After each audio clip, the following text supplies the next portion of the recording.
I consider a block plane to be one of your most essential tools, certainly in the top 3. And I want to introduce you to the Woodriver block plane. First of all, I recently found this and bought it. This is one of the original Stanleys, and this has the same lever cap that we use on the Woodriver.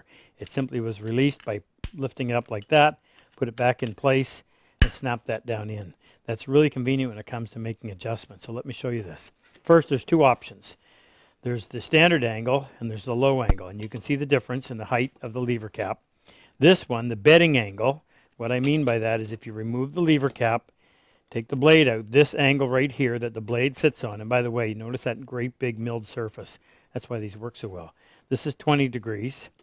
The low angle variety has the blade sitting at 12 degrees. So the difference is 8 degrees lower. But the real difference, I find, is in the way it sits in your hand. When you have the lever cap in place on the standard angle, the distance between where you place your hand and where that lever cap nestles into your palm is considerably higher. I don't find it very comfortable. This one is much more comfortable. And the interesting thing about block planes is because they operate with the bevel on the top side, the actual angle of attack, or the angle that you're planing,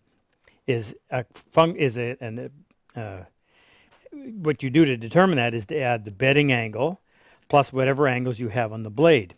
So the primary bevel being 25 degrees, 12 and 25 is 37. If you've got another 4 or 5 degrees of micro bevels in there, you're planing up in the low 40s.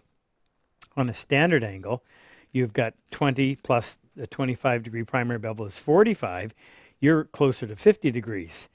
I much prefer to use the low angle, and if you want the advantages of a high angle, you can simply take your blade or take another blade and grind a steeper bevel on that, and that will do the exact same thing, but it'll give you the comfort of having that lower lever cap to fit into your palm better.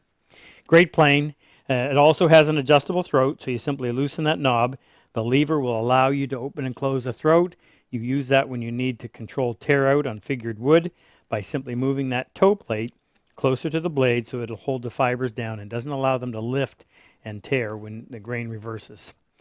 Great block plane. Everybody needs to have one in their shop. My recommendation would be the low angle variety.